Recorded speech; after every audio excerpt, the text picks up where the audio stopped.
a racist. I am the least racist person you have ever interviewed. This is a gross misrepresentation. It's not the first time Senator Durbin has done it. I didn't hear it, and I was sitting no further away from Donald Trump than Dick Durbin was. An indictment in the Uranium One scandal. Mark Lambert was accused of bribing Russians for nuclear contracts. This is about, in the end, what steps they're going to take about what happened with Hillary Clinton. Is the Clinton gang going to be investigated by the Sessions Justice Department as aggressively? False alarm fallout. The investigation ramping up into the Hawaii alert missile mistake that sent the entire state into panic mode. I have a really hard time believing that this was just somebody bumped into a button or hit a button accidentally. The nerve to run for the United States Senate? Are you crazy? Should be in prison. Manning should drop out tomorrow at a... So the big question in Capitol Hill is deal or no deal? Will the president and his party be able to reach across the aisle and come up with something with the Democrats? Keep in mind, to get this funding bill passed,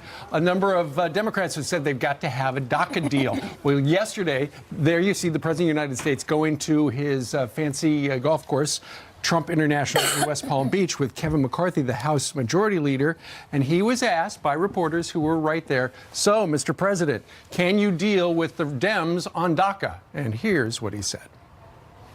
Honestly, I don't think the Democrats want to make a deal. I think they talk about DACA, but they don't want to help the DACA people. Now, we used to say the DACA children, but the children aren't children. You have a lot of sticking points, but they're all Democrat sticking points, because we are ready, willing, and able to make a deal, but they don't want to. They don't want security at the border. We have people pouring in. They don't want security at the border. They don't want to stop drugs. And they want to take money away from our military, which we cannot do. So those are some of the sticking points. So right now at the border, people are saying, "Oh, what's the big deal? Is crossing down 45%?" That was originally, but now that nothing got done legislatively, as the Homeland Security Secretary Kirstjen Nielsen said yesterday, they're back up because they watch our news too, and they see how ineffective the border security policies have been because the money has not come in. And they need 53 miles just to get that started. You need 1.8 billion. So the president thought he had the makings of a bipartisan deal. On Thursday, it blew up by Thursday afternoon, and then it actually descended down into talk of race about comments that the president may have made behind closed doors. But it also resulted in Nancy Pelosi saying, look, we want a clean DACA deal. That they feel they have leverage. Right, but that means there's no deal, because the president laid out in that meeting earlier in the week on Tuesday what it would take to get a deal. You can get certainty for the DACA recipients if you help fund the wall, end chain migration, and the diversity visa and get rid of the diversity lottery program. And I think the president makes a great point. I think he's being really honest here. I think he does want a deal. He said in that meeting earlier in the week, he said he wanted a bill of love and compassion. And I believe the deal that he wants to put together, which is always up for negotiation when it comes to Donald Trump, is a deal of compassion, is a deal of love. I say that as a Hispanic woman. He is the only one saying, I am going to give certainty to the DACA recipients, something, by the way, that even Obama didn't do, because that executive order was not law. It was not certainty for them. So he's willing to do that. But he says, look, we also want to make sure that this we don't have another generation of kids who are caught in the middle, caught in this terrible situation. And in order to prevent that, we've got to deal with our border security. And finally, I think that his bill is compassionate because it thinks about Americans. And he's saying, look, we got to stop the meth, the heroin that's coming over. Well, the president doesn't have it. No. Well, he has the framework for a deal. Right. Which is from the House Republicans. Correct. Which outlines all those things. And rather than talking about that today, so many people on the television over the last, 72 hours have just been saying, well, if he said what we heard he said behind closed doors, then he is a racist guy. And he was asked about that last night in West Palm as well, and he said this. No, I'm not a racist. I am the least racist person you have ever interviewed. That I can tell you. And the reason I said if he said it, because now there are, in that same montage of sound bites, he said, did you hear what those two senators said? If you didn't hear what those two senators said about whether or not the president said it, we got that too. Listen.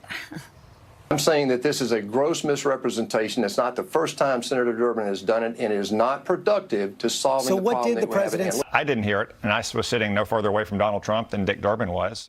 So go back and forth about who said what. Lindsey Graham came out and said he confirmed that they did say it. He told it to Tim Scott, who said it.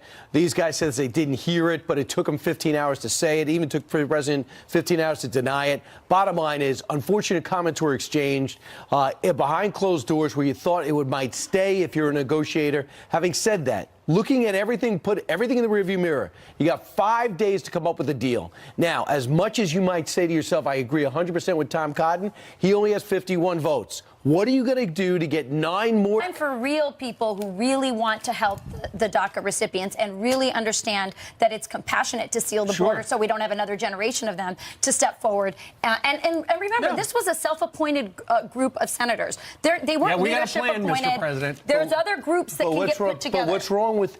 Tell me the other group that came together. There's no other group. There are Republicans. Leadership did nothing. House Republicans are trying to get... But did they get together in a bipartisan way? Well, think about the answer is no, they didn't. But think about the 6 Democrats and Republicans who got together. They came up with a bill that was so mushy to those on the left and the right.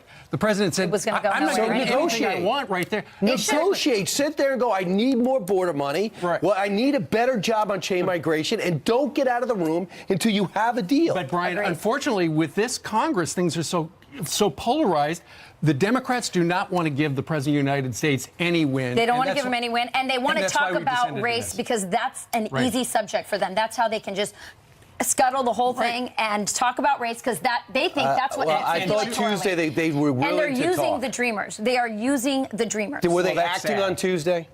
I'm sorry? Was Steny Hoyer acting on Tuesday? If you think he was acting and those other Democrats in the room were acting, then they didn't want to get a deal. But they had something to talk about Friday, you would have to ask and they blew it up. If they were acting. So far, they have not acted in a bipartisan way. I think the president on Tuesday in that 55-minute meeting put them in a really tough place. The cameras were on, and the American people have made it very clear.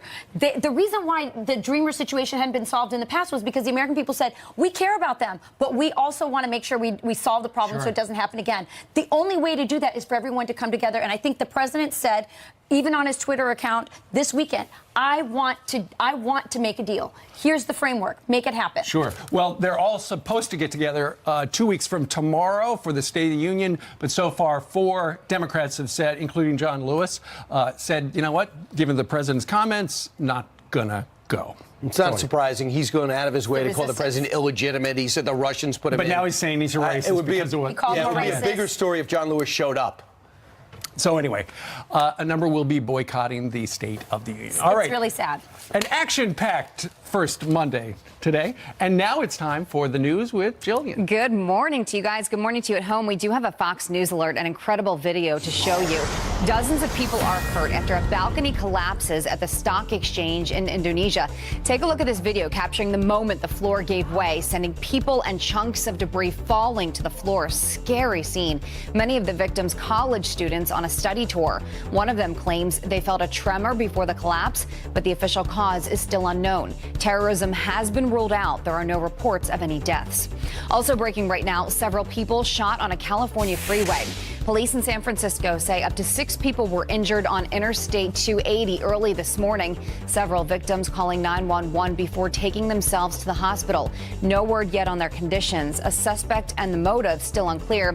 We will bring you more information as soon as it becomes available. Vice President Mike Pence and Second Lady Karen Pence celebrating the life and legacy of Dr. Martin Luther King Jr. The couple laying a wreath at the memorial of the civil rights leader in Washington, D.C. ahead of today's holiday. Vice President Pence tweeting, quote, he took the words of our founders to heart to forge a more perfect union based on the notion all men are created equal and in the image of God.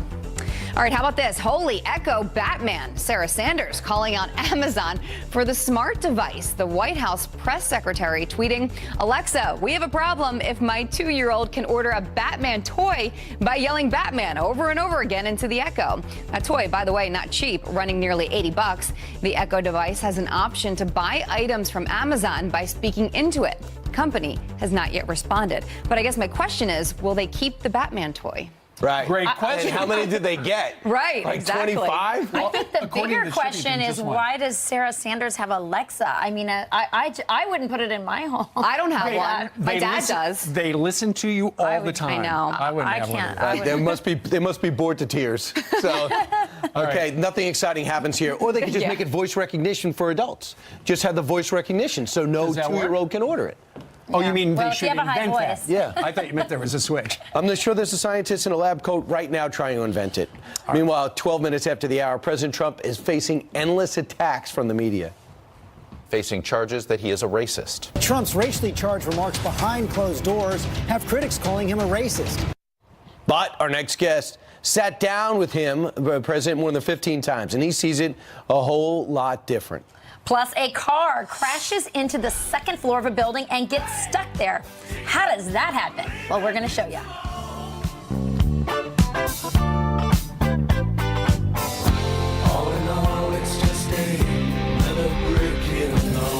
A week that began with President Trump feeling he needed to prove he was mentally fit to handle his job, ended with him facing charges that he is a racist. Trump's racially charged remarks behind closed doors have critics calling him a racist. Supporters scrambling for explanations. What people need to know is that their president isn't judging people based on the color of their skin.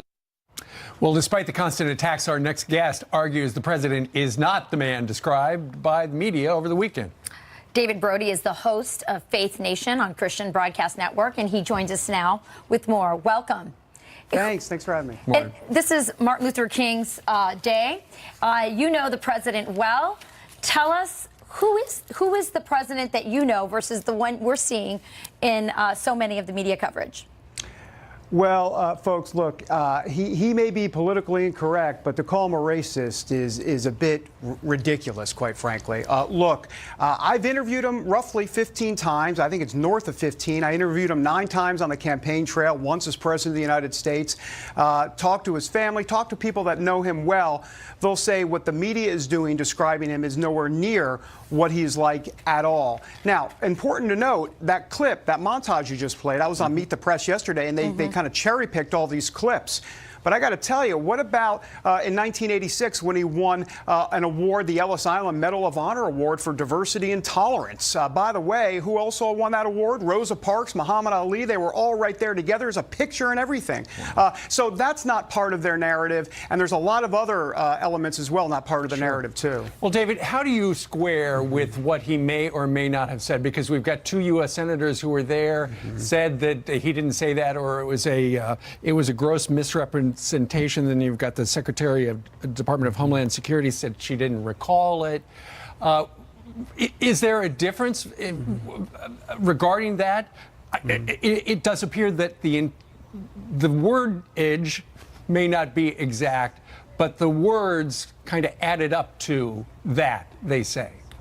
Well, as you say, wordage, a derivative of that word, there might be a preposition off and the word might not necessarily be what the word was, but clearly there was something in there. Here's the bottom line, Steve. Look, we know this. Donald Trump looks at the world through an economic lens. I mean, he just does. He doesn't look at it through race. He looks at it through economics. And how do we know this? You know the situation. If this was Norway, if Haiti was Norway, you think he wouldn't give Norway a piece of his mind as well? Of course he would. He's an equal opportunity offender, if you will, and race is not the issue at all. The issue is he thinks things can be done better, and he wants to make sure countries are put in a better state. He's not making not making Haiti great again. He wants to make America great again. But if he was running for president in Haiti, he'd want to make Haiti great again. Right. As Mia Love brought up yesterday, she says, my parents voted for him. She's African-American congresswoman from Utah, whose parents are from Haiti. Says the Haitian community helped deliver Florida for the president. Obviously, he says, I have nothing but respect for the Haitian people. The problem is really with the government, the way they've treated the people and the policies they've made. Do you think he could go a long way to clarify? I mean, he could simply just come out and say, look, I was talking about countries, not people. I mean, it could be just as people, simple not as countries. that. Yeah. Right, exactly. Yeah. Yeah, talking about countries, not people. He wasn't referring to the people of Haiti. He was referring to the country of Haiti. Sure, yeah, go ahead. Well, I was just to say, it's very clear from the clips that we saw that, I mean, the media is really trying to drive this narrative that he's a racist. He's a racist. I have a theory on it. I think it's because economically he's delivering for minorities. And I think that looks bad after coming out of President Obama administration, where I don't think economically minorities were served as well.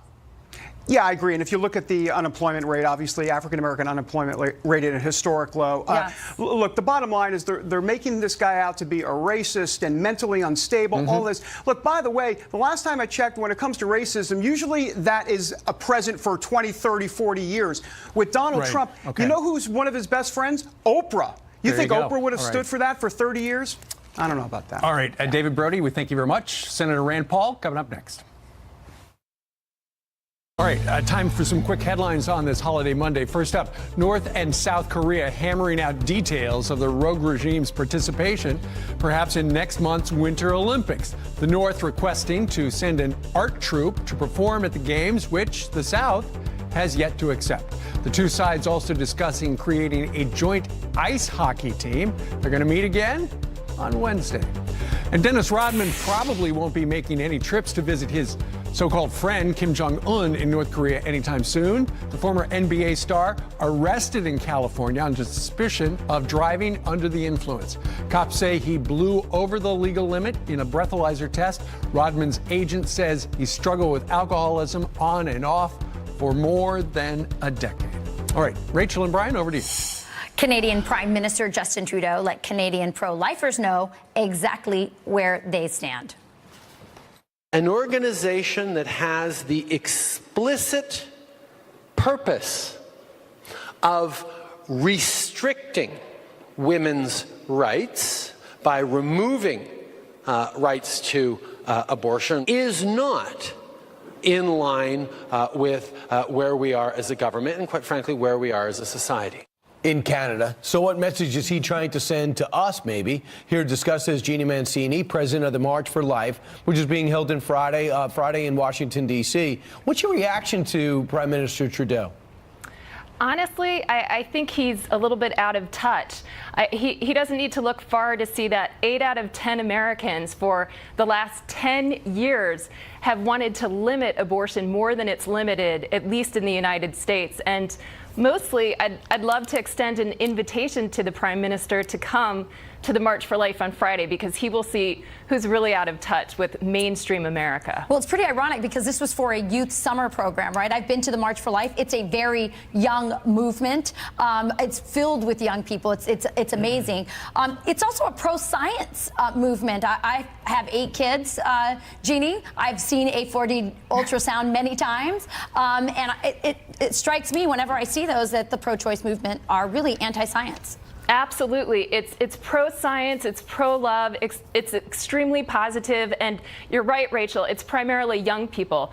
We are literally the largest human rights demonstration that happens annually around the world, and we're 45 years strong. I mean, it's astounding when you consider that we've lost over 60 million Americans to abortion, and to the Prime Minister, I just would really want to talk to him about this is the most significant human rights abuse of today. But isn't it also in Canada? I mean, Canada. What happens in Canada often comes down to us. I mean, this is an effort to silence pro-lifers, isn't it? I mean, this is a sign of intolerance. You can't, if you have a pro-life view, you're not welcome to share it, or else you're kicked out of this program. Absolutely, but as you can see from the March for Life, we won't be silenced. I mean, when we began the March for Life in 1974, the other side thought that we would become desensitized to abortion after 2 or 3 years and finish, our march. But the truth of the matter is, here we are 45 years strong and doing whatever we can to build a culture of life and to build a culture of love and to end this human rights abuse of abortion. And have people want to join you Friday, what do they do? marchforlife.org, and we're on all the different social media outlets, so be sure to follow us. What we really ask is that people share their stories about human dignity with the hashtag #WhyWeMarch.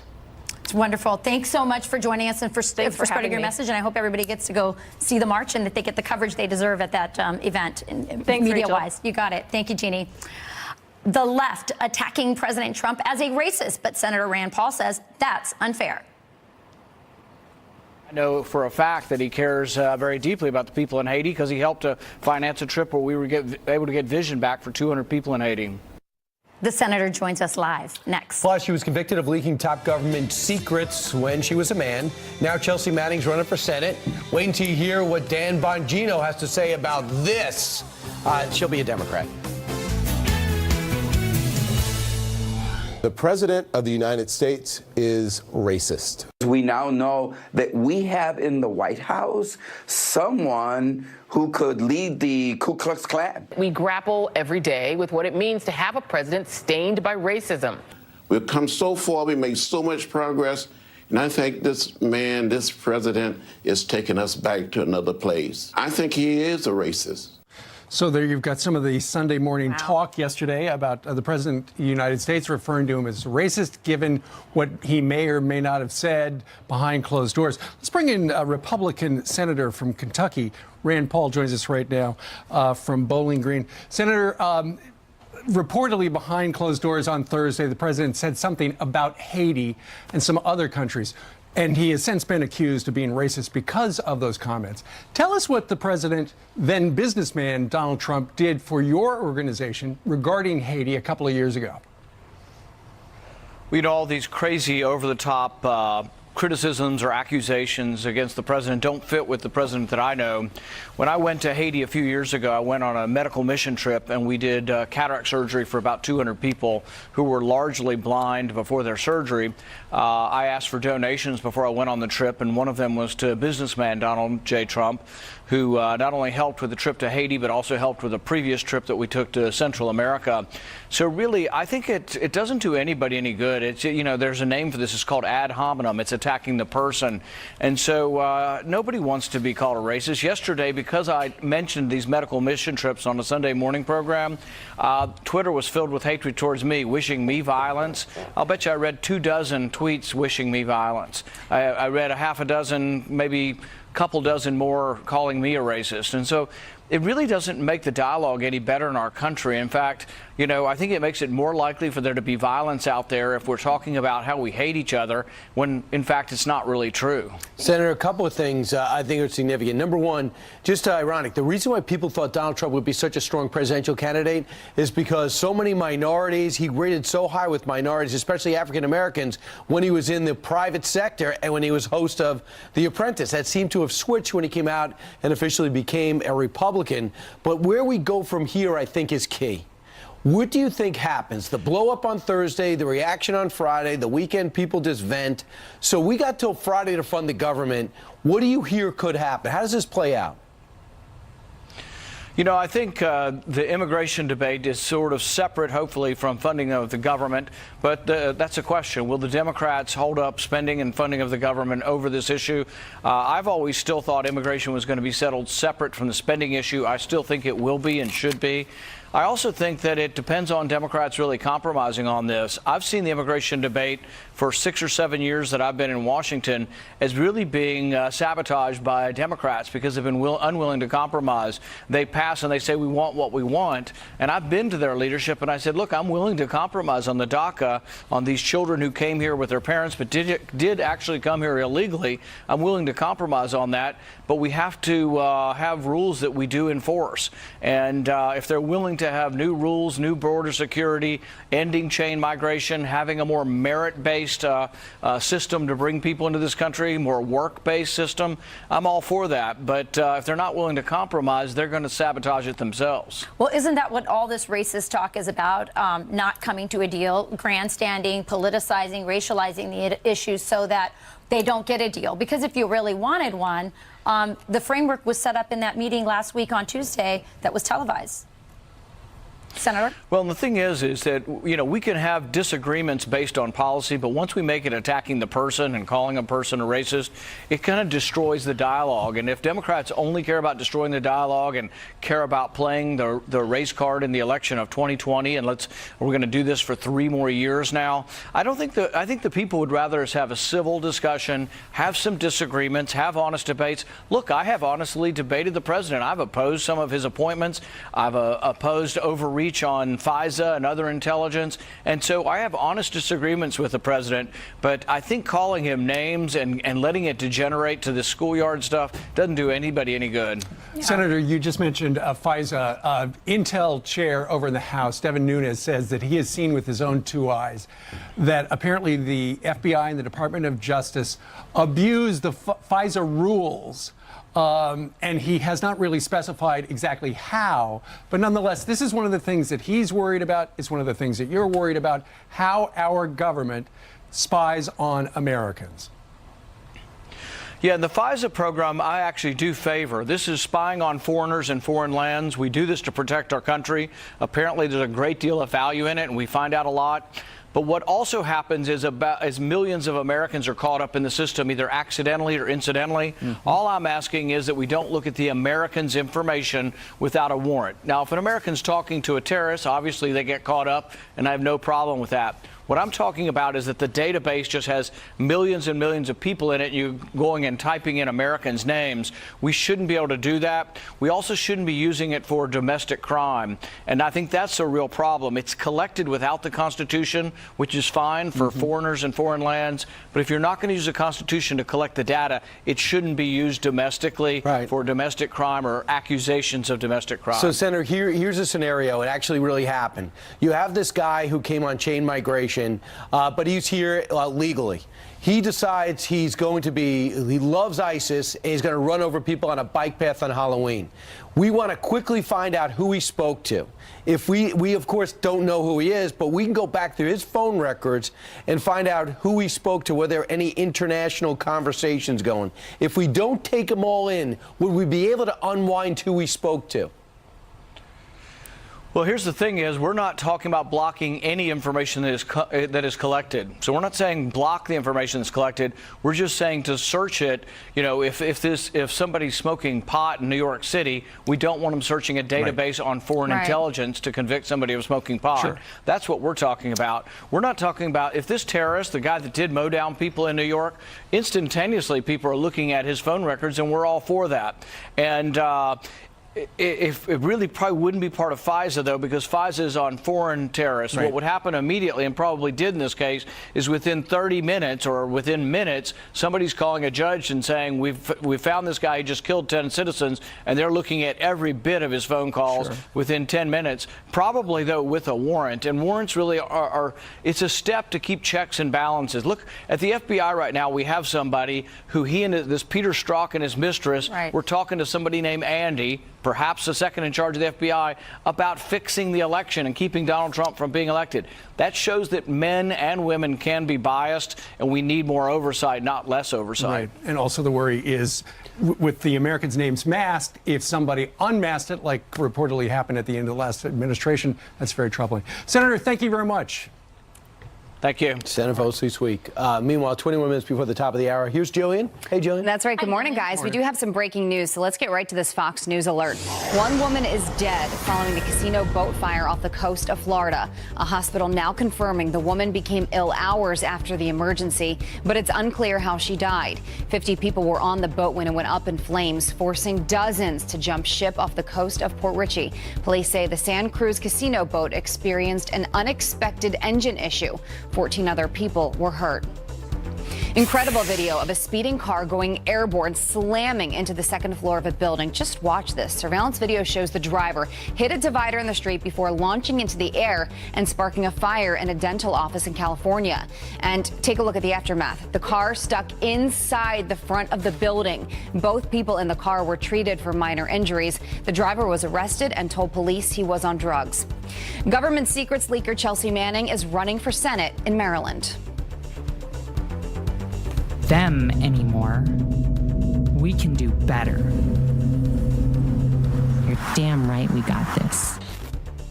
The transgender former soldier confirming her candidacy on Twitter with the hashtag #WeGotThis. She will run against Senator Ben Cardin in the Democratic Party. Dan Bongino, who ran for the same seat in 2012, is outraged. If she gets one vote there, this is a total mess. I mean, no position running for the United States Senate at all. The NFC Championship. What you guys got? You're predicting? Eagles. Hello. So Eagles. Is that even a question? Eagles, Patriots, or Jaguars? I would. God, can we just knock the Patriots out of this thing? I'm sorry, everyone in Boston and New England. I apologize, but they don't need another one. Okay, Right. They got plenty. Okay, someone tell Tom Brady he doesn't need another one. All right. Meanwhile, where's Janice Dean when we need you? She's right outside. Where it's cold. I know, it's so cold. We had fans like 5 minutes ago, and they went back to the hotel room.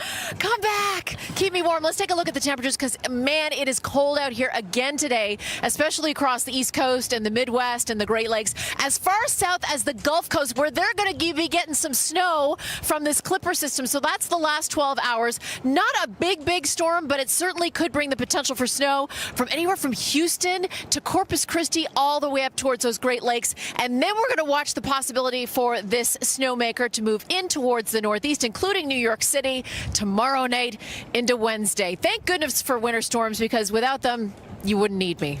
But then again, it is winter. It is winter, as the last time I checked. All right. Four seasons. We're still looking at. Get back inside, Janice.